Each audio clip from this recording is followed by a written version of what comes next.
Aujourd'hui, ce qu'on veut faire, en fait, c'est outiller les professionnels pour être plus à même sur le terrain, de détecter et donc d'avoir une meilleure prise en charge.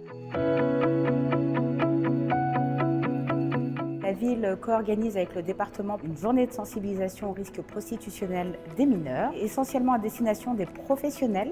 Toutes les personnes, en fait, qui à un moment ou un autre pourraient être face à une jeune mineure en situation ou en risque de prostitution.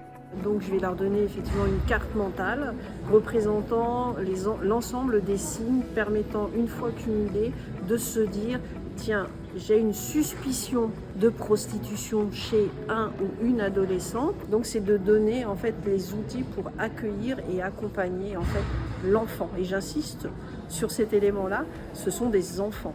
C'est un phénomène effectivement national. On a aussi un phénomène sur le département en forte augmentation. Ce qui nous inquiète surtout, c'est le jeune âge des jeunes filles de 13-14 ans. Aujourd'hui, c'est très complexe. Tout se fait par le biais d'Internet. C'est très compliqué à démanteler. Je le dis souvent, on est passé d'une prostitution alimentaire, à savoir devoir vendre son corps pour payer son loyer, s'alimenter.